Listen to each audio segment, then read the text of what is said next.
Hello, and welcome back to the Well-Read Monocle, the channel where we adjust our lenses to examine the finest, most atmospheric tales in literature. Today we are delving into the masterful, creeping dread of Algernon Blackwood's classic collection, Ancient Sorceries and Other Weird Stories. If you appreciate the tactile, atmospheric weight of vintage horror and fantasy, the kind of stories that belong between classic, evocative paperback covers rather than modern, glossy redesigns, you are in for a treat. Blackwood has a unique gift for peeling back the thin veneer of our everyday reality to reveal the ancient, often terrifying forces lurking just beneath. In this video, we are going to explore this collection story by story, breaking down the plots, the characters, and the lingering thematic takeaways. Settle in, get comfortable, and let us step into the shadows. Story 1. Smith. An episode in a lodging house. Our first tale opens in the gloomy, mundane setting of a dingy Edinburgh lodging house, where our unnamed narrator, a pragmatic medical student, resides. On the floor below him lives a mysterious, reclusive man named Smith. Smith is a creature of the shadows, possessing an unnervingly luminous gaze. The plot thickens when Smith abruptly visits the narrator to ask for help pronouncing certain ancient Hebrew words, subsequently borrowing a rare rabbinical treatise. Soon after, the narrator is plagued by terrifying, inexplicable events in his own room. He feels his vitality being actively drained by invisible, whirring entities. The climax arrives late one night when the narrator hears a desperate cry for help. Rushing to Smith's room, he finds it filled with a choking vapor and chaotic alien entities. Smith is crouching inside a glowing magical circle, fighting for his life. The student bravely pulls Smith fully into the protective ring, deflecting the hostile energy. Smith uses the vocal vibrations of the ancient words of power to banish the entities, explaining that the student's sudden intrusion saved his life. Story 2. The Willows. Moving to the vast open wilderness, we come to one of Blackwood's absolute masterpieces, The Willows. Two friends, the perceptive narrator and his stoic companion, the Swede, are taking a canoe trip down the Danube River. They make the fateful decision to camp on a desolate, shifting island entirely overgrown with swaying willow bushes. Almost immediately, the environment becomes hostile. Their steering paddle is mysteriously scraped down, a hole is torn in their canoe, and they hear an incessant gong-like humming, and the terrifying sound of tiny footsteps pressing against their tent. The Swede realizes the horrific truth. They have stumbled into a space where the veil between our world and a realm of immense, indifferent cosmic beings has worn thin. These entities require a sacrifice. The psychological strain is so immense that the Swede attempts to throw himself into the river, though the narrator drags him back.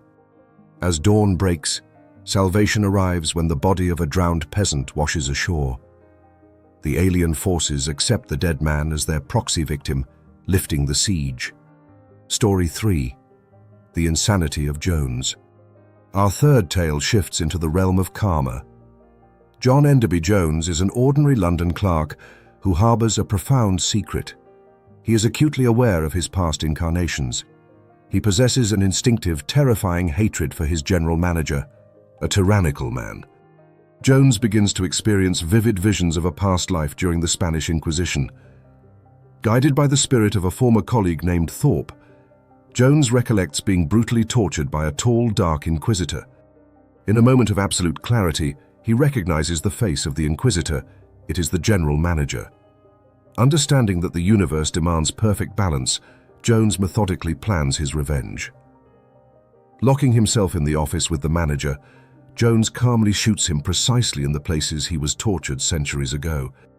He is arrested, but remains entirely peaceful, satisfied that the cosmic ledger is balanced. Story 4.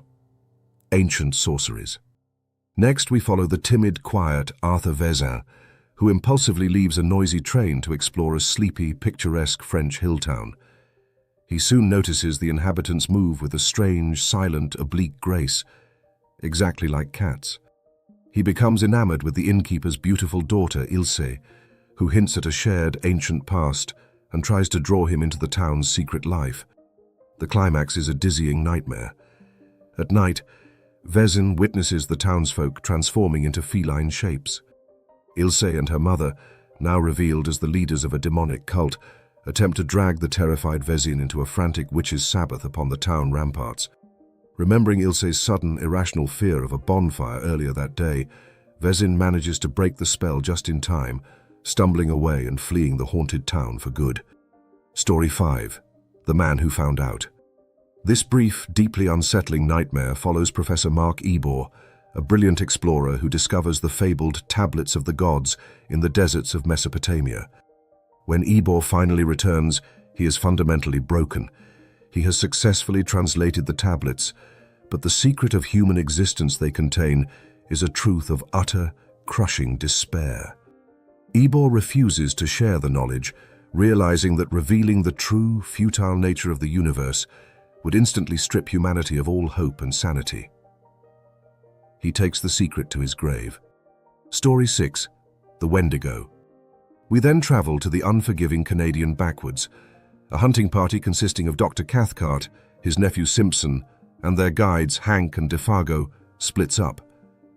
Defago is deeply unnerved by the local legend of the Wendigo, a personification of the terrifying call of the wild. In the dead of night, something calls Defago's name. Unable to resist, he runs into the wilderness.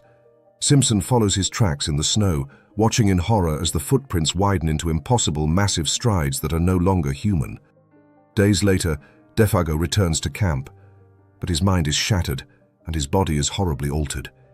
He weeps about his fiery feet, having run across the sky, and soon perishes. Story 7. The Glamour of the Snow. Staying in freezing climes, we follow Hibbert, a solitary writer at an alpine ski resort.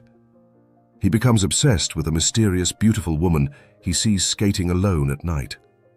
She is pale, graceful, and speaks of a deeper, quieter world of ice.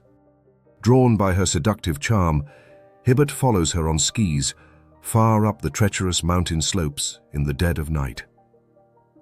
As exhaustion sets in, he realizes the horrifying truth. She is not human, but a snow elemental, luring him to a freezing death. Her gentle coaxing turns into a blinding, suffocating blizzard. He points his skis downward in a blind, desperate race for survival and is miraculously saved by a passing village priest. Story 8. The Man Whom the Trees Loved. This creeping psychological tale centers on David Bittersea, a retired official with a profound affinity for trees, and his wife Sophia, who senses the nearby New Forest as a hostile, encroaching presence. An artist named Sanderson visits and explicitly vocalizes the idea that the forest has a collective consciousness. Slowly, the trees begin to claim David. The forest borders seem to physically close in on their home. Sophia engages in a desperate, silent, spiritual battle to save her husband's soul from the woods. Ultimately, she loses. David's human personality slowly drains away, replaced by the serene, non-human consciousness of the vegetable kingdom. Story 9. Sand. The final story brings us to the arid heat of Egypt. Felix Henriot is staying in Helouan, where he is continuously weighed down by the oppressive, ancient atmosphere of the desert. He encounters a mysterious man performing a ritual, surrounded by massive, shadowy sand elementals shaped like ancient sphinxes. Henriot later experiences the desert actively calling to him. He feels a vast psychic tide of sand and ancient memories trying to pull his soul away from modern life, urging him to merge with the eternal, shifting dunes. Only with a supreme effort of will does he resist the spectral draw of the desert. And that brings us to the end of Ancient Sorceries and Other Weird Stories. If there is a central message to be drawn from Algernon Blackwood's masterful collection, it is a humbling one. Humanity is neither the center of the universe nor the master of it. We are surrounded by vast, ancient, and indifferent forces, whether they reside in the deep woods, the sweeping rivers, the shifting sands, or the buried memories of our own past lives. Blackwood's literary impact lies in his ability to make us feel the sublime terror of that realization. Thank you for joining me here at the Well-Read Monocle.